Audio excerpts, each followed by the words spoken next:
Hey, I'm Dr. Leslie Wakefield, and this is Her Sex Podcast. Today, I am speaking with Emilie Cabot, and she's going to talk to us about asexuality. This is one we haven't covered on the podcast yet, but I think it's an important thing to mention that so much of the talk around women's sexuality is how to do more, how to do better. But there's a whole spectrum of want and desire out there. So let's address the other end of that. Emilie, thanks so much for coming on. Yeah, Leslie, thank you so much for having me. I really appreciate it. Can you kick us off for the novice listener and myself? Yeah. Can you tell us what Mhm. asexuality is? Yeah, and I'd like to just start by saying that I am not an asexual educator by any means. So I'm coming at this with my own lived experience and my journey of discovering my own identity. And so asexual or aces, we're not a monolith, and just I feel like I need to name that. And I hope that hearing my journey to discovering asexuality is helpful. Asexuality is often defined as the absence of sexual attraction, which is not wrong, but I'm not a fan of it since it feels like it's very deficit focused or like there's something missing. So I prefer to think about being asexual as having a very fractured sort of kaleidoscope view on attraction. Like arousal and attraction and sex drive are all very separate experiences for me. And this is also sort of tricky to explain some because I don't know. So, okay, there's asexuality, and then on the opposite end is allosexuals. So those are humans who experience sexual attraction, and I don't know that experience. So it's really only speaking from my perspective of not experiencing sexual attraction or experiencing attraction and connection to other people in a very fractured way.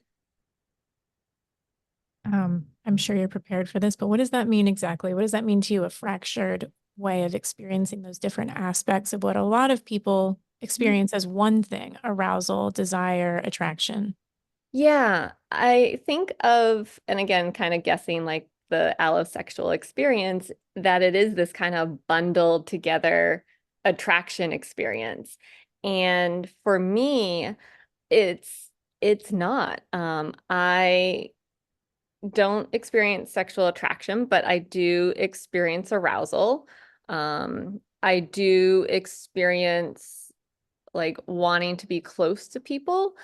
But that's also that kind of gets into the different types of attraction. And I think for me, it was, I don't know, it took me a while to really figure out that I'm asexual. And it wasn't until I discovered all the different types of attraction that I was able to kind of piece together how I'm able to have sex with humans and actually go through with that. Yeah, so it's very fractured. Like, for example, I can be dating someone and all I really want is to cuddle, or all I want is them to hold my hand, or this person maybe is only someone who I would want to feel safe enough around to engage in sex, but that doesn't mean that I experience other kinds of attraction towards them. So I think there's a way that I've kind of figured out how to navigate, especially hookup culture, and by that fractured other forms of attraction that kind of get me, I don't know, to be passing as a sexual straight woman. Can I poke around in some of that? Yeah. So you mentioned that for you, you experience arousal, but not desire. Can Hmm. you explain to me what it is like for you to feel aroused without desire? Yeah. So for me, experiencing arousal without desire, I guess it's the cliche that itch you need to scratch. Um, and for me, it often will happen by myself.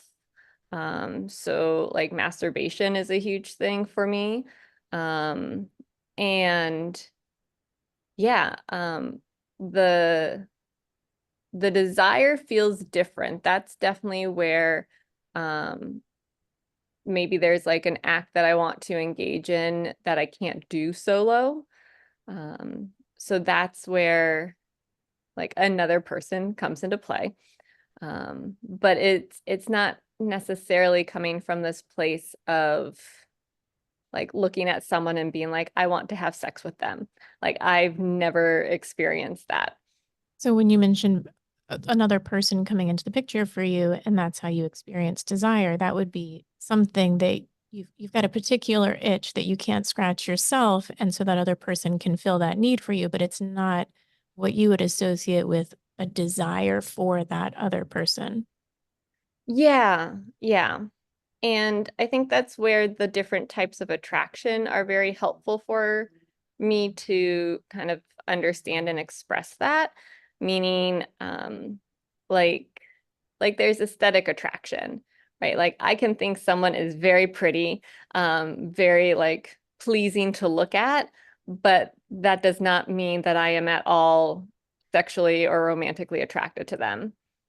And for me, some of the big right? Say the like biggest type of attraction for me is sensual attraction. And so my desires are more in that tactile, like non-sexual hugging or cuddling. And then it might be if I feel comfortable enough with that person, it's almost like being in physical contact with them like reminds me that like, oh, like sex is also a thing. Like it's kind of like out of sight, out of mind. Um, it's not something that I spend a lot of time thinking about or fantasizing about. Uh, with a partner, it's normally like, oh, I need a reminder that like there's this activity called sex. Um, so yeah, I don't remember where that question started, but That was that's where perfect. I That was took it. perfect. You were talking about, and in the middle of there, you were mentioning again the different types of attraction. And you Yeah. said for you, some of it is very tactile and sensual and cuddly. There's aesthetic Mhm. attraction where you can admire the way someone looks, but not necessarily feel drive or desire towards them. Are there any Mhm. other types of attraction that you can mention? Yes, I mean there are a bunch. One that I think maybe people could connect with a little bit more is intellectual attraction. Like I've heard it called like having a brain crush on someone. Like they're just like the way that they think is just so I don't know, like you just want to like pick their brain and hang out with them and spend time getting to know them on that intellectual level. Um, so those are kind of the big ones for me. There's also emotional attraction, like the desire to get to know someone um, more from like their personality than necessarily their like physicality. Um, and yeah, like those are kind of the big ones that can come up. And you're using pretty neutral terms because we're speaking generally, but we talked previously about there being a spectrum. And Yes. how does this fit into what otherwise we might think of as heterosexual or homosexual? You're asexual, but do you have a particular gender preference for these things? Yeah, so with asexuality as a spectrum, like there's a ton of nuance and micro labels or sub labels with asexuality. It can get really hyper specific. Um, and with that, so okay, there's kind of generally there's asexual, demisexual, and gray sexual. Ooh. So Okay, wait. asexual, Yeah, we got to yeah, take us to the I beginning. will, yes, I will define all of those. And then I've got some other ones to define there too. So asexual does not experience sexual attraction, and I'm going to go with that definition right now just because I think it's easier on the spectrum to kind of unpack it. So demisexual only experience sexual attraction once a strong emotional bond is present. And then gray sexual is kind of in between the asexual and allosexual continuum. Um, and then there's like other, like here we go with like some micro labels, right? Then there's also ace flux. So that's someone who moves along the asexual spectrum. There's also autosexual, which is like sexual attraction to oneself. And then there's also phrase sexual, which is like the opposite of demi. So attraction like dissipates once a bond occurs. So those are kind of the big ones that I was also exploring for myself once I got to understand myself as asexual a little bit more. It was, I don't know, I guess maybe because the definition of doesn't experience sexual attraction, as I said earlier, I prefer to think of it as a kaleidoscope. It didn't really feel like it fully encompassed my experience, so I started exploring other terms. And I think that's like, right, there's that back and forth with the perks of labels because it's great that you can find a community, but then it can also get like so nuanced. Um, and yeah, but like at the same time, I kind of love the like detail and the specificity that we get around our attitudes and feelings around sex and how we discuss attraction and how we understand like all that goes into it, like gender and sexuality. Um, so yeah.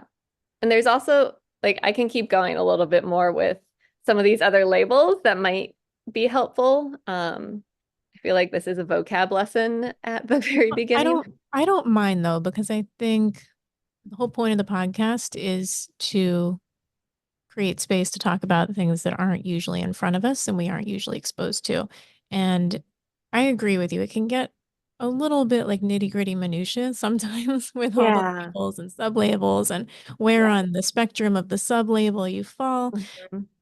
But if it's a new topic and a new word and you're wondering if you fit in there somehow, it might be helpful for people to be able to hear Mhm. really what is someone who's as asexual, what might that look like? Because it's not Yeah. just a monolith, as you said. It looks Yeah. like a lot of different people and a lot of different things. So go for it. Tell us everything.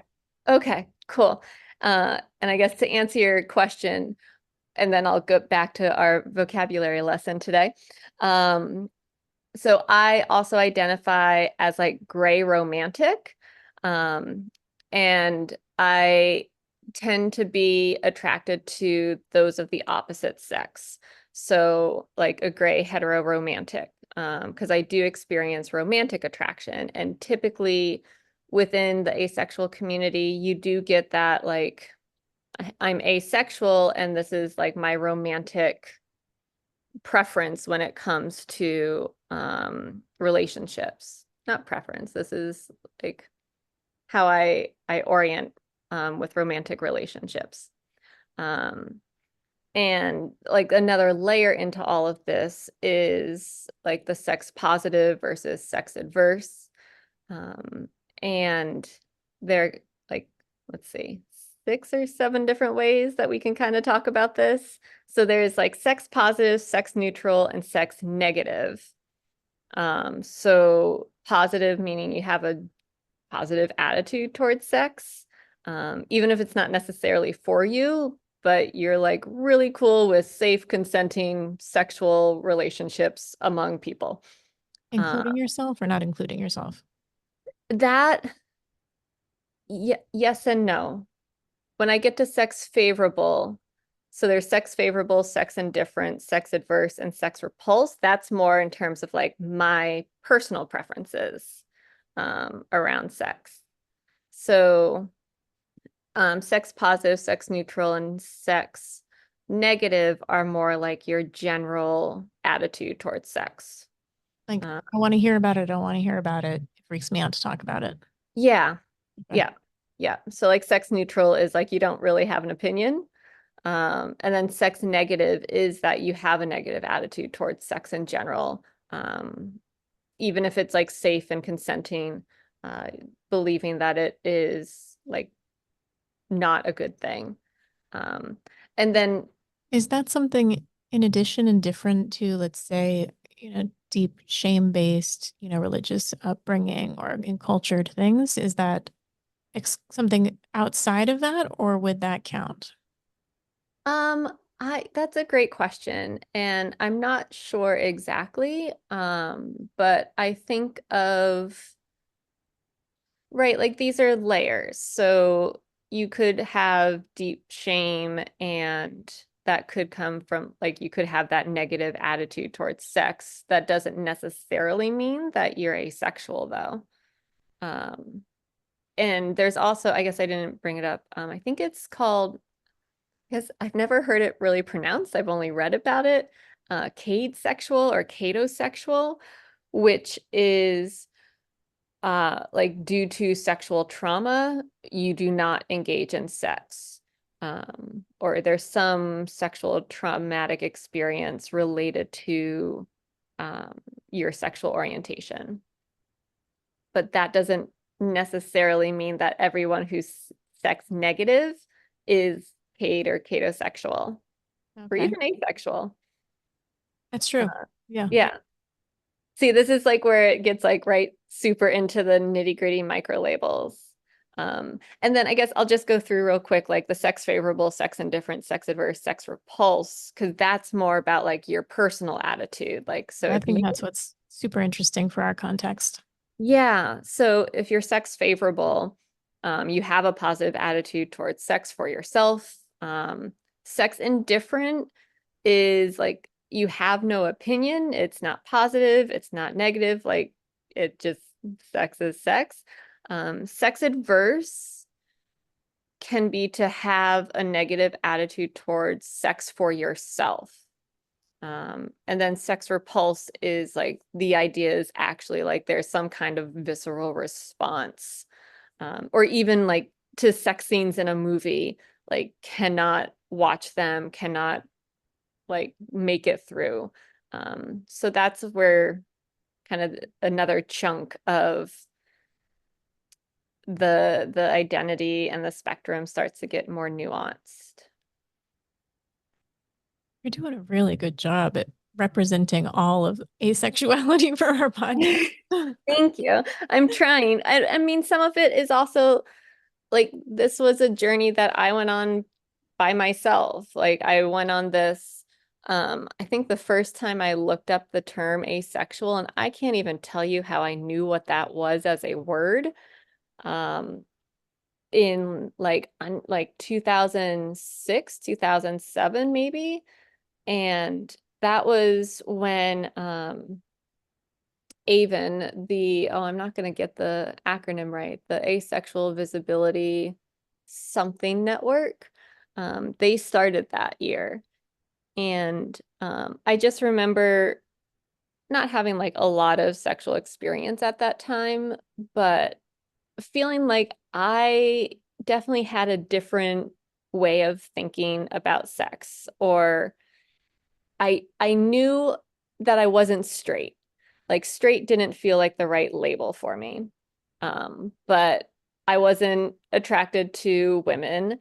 Um, and I wasn't, trans or non-binary. Like that didn't feel right either. Um, and so it was like, well, I don't know what the other options are, right? Um, so yeah, it was a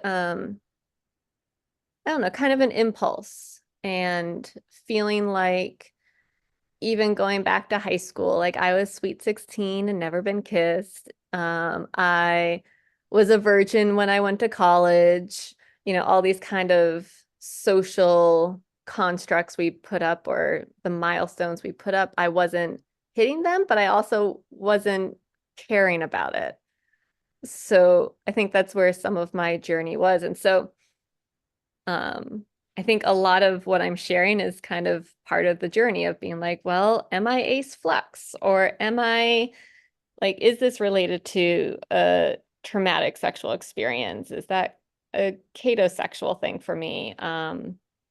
Yeah, and questioning gender comes along with it, and questioning relationships and relationship structures comes along with it. So it really becomes this like, I don't know, melting pot maybe of questioning a lot. And so kind of having to do some research to figure out what makes the most sense, especially where um, it's not well known. It's still not well known. Yeah, I think there's a pretty consistent narrative in pop culture, and Glamour magazine and most movies, there's a pretty Yeah. consistent narrative about what female sexuality or women's sexuality looks like. Mhm.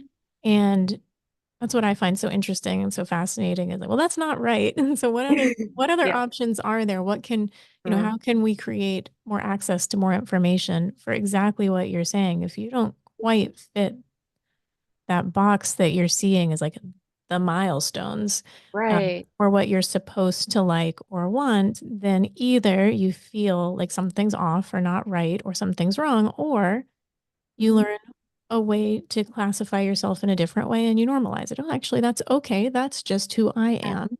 And that's where language is so helpful. I know it gets it really nitty is. gritty, and sometimes I know we go too far and we're labeling everything and subclassifying, but just Mhm. for the sake of finding an identity and normalizing something that you're experiencing, there's a lot of value there, especially in the beginning, I'd assume. Yes, definitely. Well, and it's still learning. Like I really did not publicly date as asexual until a few years ago. And that's a whole nother thing, right? And starting to understand how being asexual also informs like my relationship structures and some of the other like I don't know. I think these are kind of some of the fun little languages, like sub labels we have in the asexual community that help to like again kind of normalize or just be like, oh, there's like a blueprint for this, right? So like one is a queer platonic relationship or a QPR. So meaning that it's you are in a relationship with this person, but instead of it being a romantic one, it's platonic. But you might live together, you might move across the country together, like you make choices that you would typically associate with a romantic partner. Um, and there's also uh, in kind of that same category is called a squish, which is a desire to have a non-romantic platonic relationship with someone. So it's a little bit different than like a crush, but it's I get it. It's cute. right. Like who doesn't want a squish? Um, right? So I think it's interesting how it starts to like just spill out and ripple out, and um, as like I'm still learning about these things too. Because I feel like a little late to the game in discovering all of this. Um, and I think there is just because we are so connected through the internet, we're able to share that language more and share how we've kind of figured stuff out on our own. I have so many more questions about asexuality in general, Yeah. but since you've just given me that wonderful segue, can we talk about how and you mentioned, a little bit, you didn't feel quite like you reflected the milestones or what you were supposed to be reflecting, but can you talk about your personal history a little bit more about what it was like for you and how you identified as asexual and what that meant to you at the time? Yeah. So yeah, I think it was something that kind of slowly crept in for me. Since I wasn't really interested in dating or boys growing up, like I had a lot of guy friends growing up. And like most of the like families near me, most of my parents' friends also had sons. So I think I was just like around guys a lot. I was kind of a tomboy, even though I was a dancer growing up. And I will also say, I think my parents raised me fairly gender neutral. Not that that was like a thing in the 80s and 90s, or that they consciously did it, but I think that was just part of growing up was, wood needed to be chopped, so everyone chops wood. Um, and I still love like my really frilly 90s skirts or whatever, and Barbie dolls and American Girl dolls. But I do think there's something about that acceptance or openness around gender roles that also kind of set me up to be comfortable not fitting in with the other girls. Um, And yeah, as I said, like it was back in 2006 to 2007-ish when I was in undergrad, um, that I was looking up what asexual meant. Like I remember very vividly sitting in my dorm looking this up, and I have no idea where I heard about it. Um, and yeah, so like I questioned if I was like really attracted to guys because like that's who I was dating, but I didn't seem to connect with them or want to be in relationships in the same way as if I compared myself to my girlfriends. And I also think like growing up as a dancer, I got a lot of male attention. Um, and I do wonder how that also maybe impacted me. Um, like that's definitely even now on dating apps, it's like, oh, you have a dance background, you must be flexible. And it's like, here we go. Like, of course. Um, but yeah, even in college, I I do remember having like I don't know, these like random opportunities to have explored more sexually in college. Like I'm not sure why, but I got like messages from couples quite often. Um, and I wasn't like it piqued my curiosity, but I was like there's other stuff that I wanted to do. And so I think again that was kind of like some indicators and clues along the way of that sex wasn't something that I was kind of in the mainstream with. Um, and like over the years, some of my guy friends have actually made more comments on this than my girlfriends, um, about just kind of like my romantic or sexual viewpoints. And I had one friend who would always tell me like I hook up with guys like dudes do. Like there's no emotions. Um, and another said that he, this isn't like the best phrase. So like trigger warning on this. He would call me a romantic bulimic because I would always comment on like a cute couple, but then I'd also make like a gagging sound afterwards and like tell them to get a room. Um, so like public displays of affection, I just was not up for. Um, so yeah, I think like all of that kind of fed into this. Like, I don't think I'm straight, but I don't quite understand my queerness, because it wasn't really out there much at that time. Yeah, no, it certainly wasn't. Yeah. So yeah, it wasn't until a few, well, I don't know, where are we, 2024? Like, okay, like 6 years ago, I guess, is when I really came to understand my asexuality. Um, I was in a relationship at the time and we stopped having sex and I realized I could really go without it. Um, like it didn't bother me that our sex life changed and kind of dried up. And I feel like that's a huge narrative. We hear a lot like if your sex life changes in a relationship, like there's something wrong. And I didn't feel that way. Um, And I think that also goes into some of the cultural narratives, right? Of the performative side of engaging in sex, like um, that this is the role I'm supposed to play as the girlfriend, and that's what we're supposed to do because we're a couple. And so, like, there's definitely a journey of wondering and like looking back on my sexual encounters and wondering, like, was there coercion involved? Was there manipulation? So there is some of that to unpack in the journey, um, and coming to terms with being asexual as well.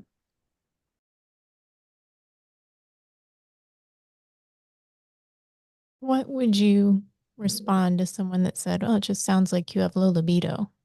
Yeah, you Yeah. didn't, if you didn't have sex, you have low libido. That's okay. But Mhm. what's the difference that you see? Yeah. So I see low libido like and also I'll name like I've had that conversation in my own head, you know? Libido for me is separate than attraction, um, and separate than arousal.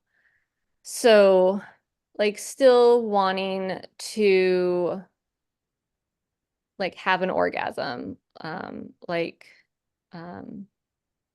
I'm a writer, and in my book, I think I write about like an orgasm a day keeps a doctor away, right? Like pro orgasm over here. Um, and like that was something that I still wanted, but it didn't need to involve sex at all, like with another person. So you might have a high libido if we were going Yeah. to use that word to categorize, but you're Hmm. not sexually attracted to other people, which is where the asexual terminology classification describes you. And that would be Yeah. the difference that you see. Hmm. Yes. Two different things. Yeah. Got Yep. it. Yep.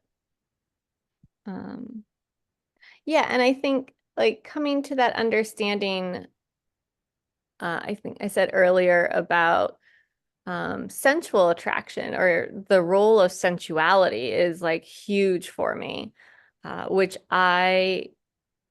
it took me some time to find that on my own, to really realize that like that's what kind of carries me through, and I can, I guess, like get away without telling people in my past that I was asexual, um, Because you because did like touch. yeah, touch is great.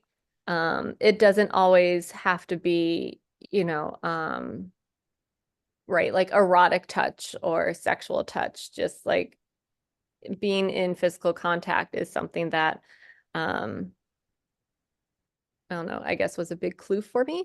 Mhm. Um, but even like looking at my when I would hook up with guys, like foreplay is like the best. And I remember like as soon as it was like penis enter vagina situation, I was like, oh, like I'm done now. And and not from the like how women have orgasms or anything like that, but like for me it was like, oh, like it's no longer about it's no longer involving what actually gets me through, or makes me want to be in contact with my partner. If it were on the menu, you wouldn't necessarily order it. Correct. Got it. Okay, I got another question. Do Okay. you think, or does the community think, as you are currently I our know. delegate from the community, Yeah. um, do you think that sexuality and in particular asexuality can shift over a lifetime? I know you mentioned that there are subcategories and classifications of people who have had sexual trauma. Hmm. So I imagine that that might have represented a point of shift in their uh, in how they identify. So I guess I just answered my own question, but can you talk about that? Yeah. So wait, give me that question one more time. Yeah, yeah, sorry. Can sexuality and asexuality specifically change over a lifetime? I think the short answer is yes. Um, and I also think sometimes what we see on the outside as change might just be like a discovering or a deepening of knowing ourselves. Um, and yeah, bringing it back to like that kaleidoscope, like teasing it all apart for myself was when I was able to um, understand my own sexuality. And like honestly, I would not consider myself out with my friends or family. I think on the outside, they don't see any difference from when I was first dating like 20 years ago to now. Yeah, it makes sense. You're still in what appear to be heterosexual, Exactly. monogamous, if Hmm. make an assumption, relationships. So Yep. unless someone is privy to your actual bedroom habits, they wouldn't Yeah. know that there was any Hmm. difference. Exactly. exactly. And I think that's part of why I normally don't talk about it very often, because as soon as you say asexual, it comes with a boatload of questions and a lot Like of all of education. mine. Yes. Sorry. No, that's fine. That's fine. This was like a consensual conversation. Um, and yeah, just like the number of questions that come up, and it immediately goes to sex, which I think is not something unique to asexuals in the like queer community. But it goes very personal and private very quickly. And so, like, my closest friends know I am much more upfront with potential partners and dating, that like I'm asexual. Like in my dating profiles, like I've got like the hearts of the colors of the asexual flag. Like you cannot miss it. Um, and yeah, Are so there you need asexual to know. dating websites? There are, um, it's a little slim pickings on there, I guess is how you could say. Um, and there are also on dating apps, they do allow, there is like the drop down menu for asexual now, Oh, which that's was not helpful. true. Yeah. And that wasn't something that existed, I don't know, 5, 10 years ago. That's something in the more recently that you can put asexual. Okay. Totally shift gears. Okay. Um, baby making and Yeah. family structures. I understand, some asexual people want to be in romantic relationships, platonic relationships. Mhm. Is there any discussion in the community of sex for reproduction? Is there any subclassification for that? I actually don't know if there's technically a sub-classification for that. Um, and like I'm someone who I don't want kids. I've never wanted kids. Or I guess I should say like to grow a human inside of me. Like adopting or fostering would be on the table, but um, there really isn't a lot of discussion about it, which I think maybe in and of itself is kind of the answer to the question. It's not Yeah, even talked that's about. yeah, that's the answer. I'm Yeah. I'm sure it comes up in individual relationships, but Hmm. as a I think we talked about this before we hit record on our interview, but I Yeah. work with pelvic health patients, and there's plenty of people that can't have sex due to pain. Hmm. Um, and perhaps they're not even interested in having sex for pleasure, but they would like to get pregnant. Yeah. Penetrative sex, heterosexual penetrative sex, or to be able to use an in-home insemination device, or to be able to do IVF. So Hmm. I know that sex and reproduction don't necessarily go together. There's plenty of people having a lot of sex, all Yep. kinds of sex, not Yeah. interested in reproduction, Yes. and just wondering about the flip on that. But thank you for that Yeah. answer. I don't Yeah. know, or there's not a conversation is a perfect answer. Mhm. Okay. Last question, super general, and then I want you to tell me everything I didn't ask. Okay. But in terms of the dating websites, Yeah. and even if you put that you're identify as asexual, Hmm. um, what's the response that you get? Because I've heard some pretty horrible stories about people being really like verbally assaulted on some of these websites for not wanting to participate in a relationship. And so, how does that go for you? Is that typically accepted? Have you ever had someone not believe you or push back Hmm. on that? Like, what's that like? Trying to have a relationship and having to kiss all the frogs to get the prince. Right. Yes. And how all the frogs are like, oh, no, no, if you kiss me, you won't be asexual anymore. I Uh, can fix that. yeah. Yeah. Uh, which I love when they're upfront about that. It makes it very easy to move on.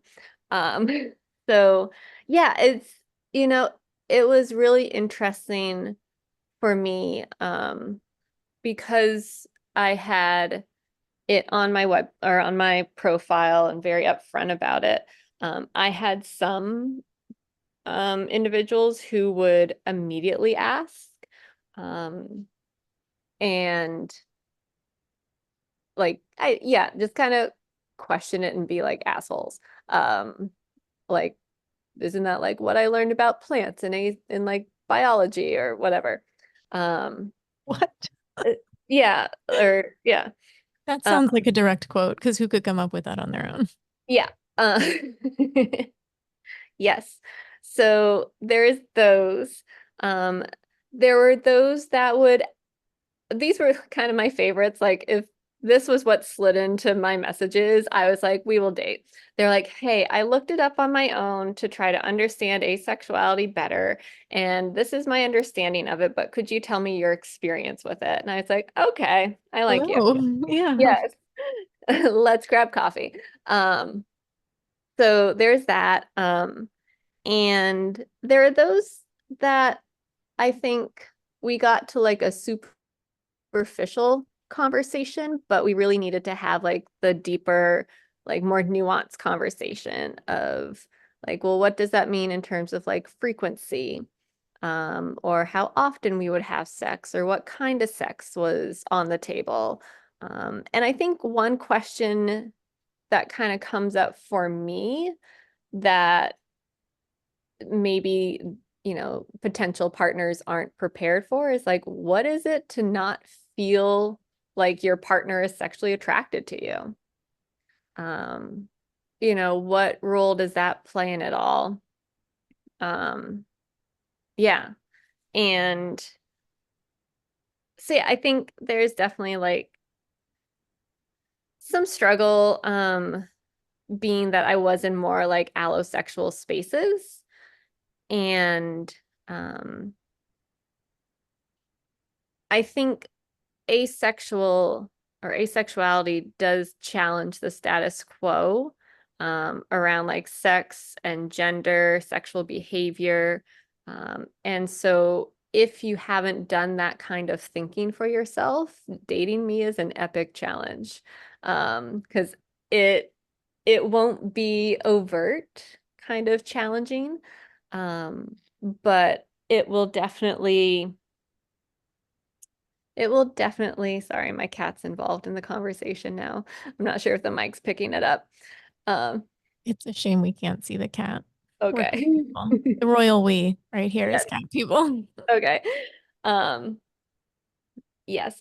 So yeah, I think it taught me a lot about the people I was dating, and how deep we could get in these conversations. And I think they're really conversations that all partners should be having, and be able to engage in like, are we just fulfilling gender norms, or are we really doing what we want?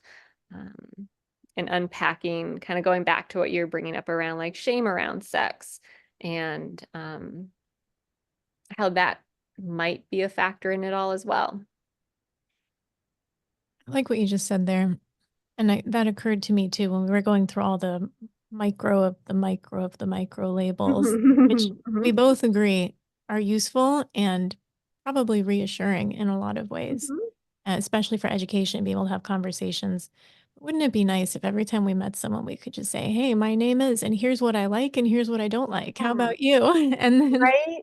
have that be Yeah. okay also, and not Yes. not feel like we had to legitimize how Mhm. we identify or what we identify by claiming a label, by giving ourselves a label. But if we could all just be ourselves and get to Mhm. know the other person for who they are and Yeah. see if that worked. And if it doesn't, nice to meet you. Let's go meet the next person. Yeah. Yeah, exactly. I think about this a lot also with like neurodivergence. And like I'm someone who's neurodivergent and I don't share my diagnoses. But I'm much more open to talking about like how this is going to impact our communication, or talk about how these things show up for me. Because I think there's something out there about like, oh, this is my label, so therefore you should understand everything about it and don't make me educate you on it. But you're still you're still you with your own experience and all the intersectional components of your humanness. Um, so I think these are conversations that need to be happening, even if you fit all of the like the norms in society. This is what my snowflake looks like. So Yes, snowflake looks like. yes, yes, exactly. You mentioned that you're an author. What kind of writing do you do? Yeah, so I do mostly creative writing, a lot of poetry, and that's the book that I wrote. I think it was maybe 2 years ago now. It's called Processing Shit, and it's a collection of writing by an anxious, introverted, neurodivergent, asexual, stuck in quarantine, being crushed by capitalism, trying to figure things out.